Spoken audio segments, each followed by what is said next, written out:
Des débris ont été retrouvés, mais les recherches ont dû être interrompues en raison d'un courant trop fort.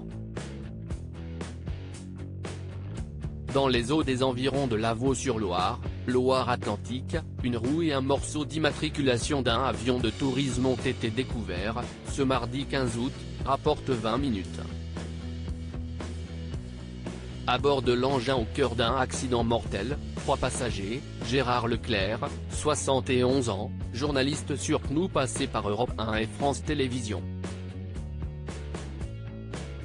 Avec lui, Michèle Monory, fille de René Monory qui fut ministre de l'Éducation nationale de 1986 à 1989 et président du Sénat de 1992 à 1998.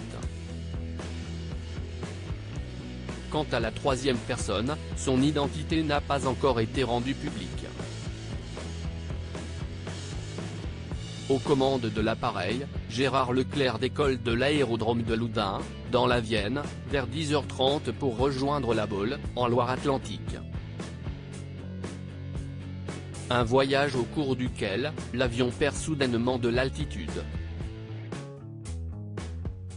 Si le plan de sauvetage aéroterrestre, SATER, est activé, aucun signal n'est envoyé. L'engin s'écrase à l'embouchure de la Loire et du canal de la Taillée, selon les informations de Paris Match. Sur place, les chercheurs ont été contraints de suspendre les fouilles en raison d'un courant trop fort avant de les reprendre aux alentours de 23h30, rapportent nos confrères.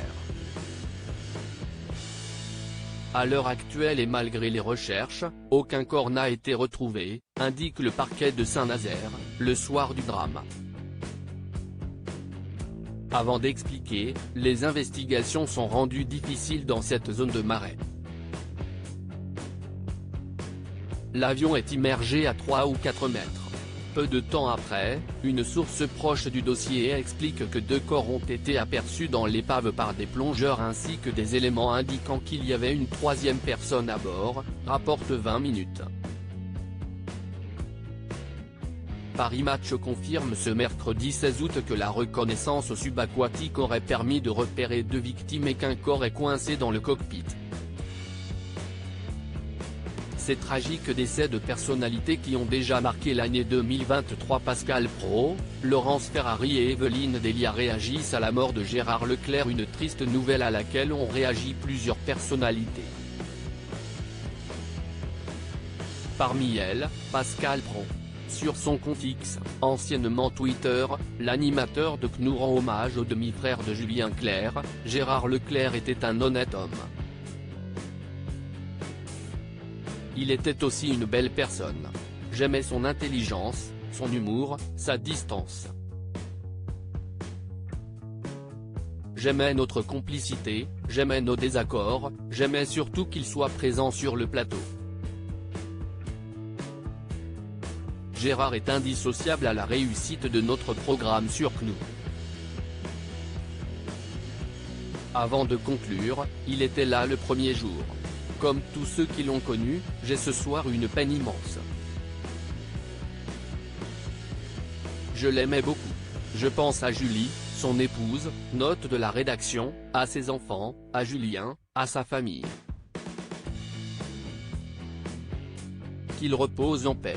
Directeur général de Canal+, Gérald Brisviret complète le tweet du journaliste. Un hommage sera rendu à Gérard Leclerc ce matin par Pascal Praud dans une émission spéciale en direct sur CNOO de 9h à 11h. Laurence Ferrari a, elle aussi, rendu hommage à son confrère. Gérard était un très grand journaliste, un esprit libre et un coéquipier extraordinaire. Nous sommes tous bouleversés au sein de la rédaction de CNOO, nous qui avons eu la chance de travailler à ses côtés. Immense pensée à ses enfants, à Julie et à toute sa famille. Evelyne Delia réagit à son tour sur le réseau social, très grande émotion et immense tristesse en apprenant la disparition de Gérard Leclerc. Mes pensées vont vers toi chère Julie. Crédit Photo, agence.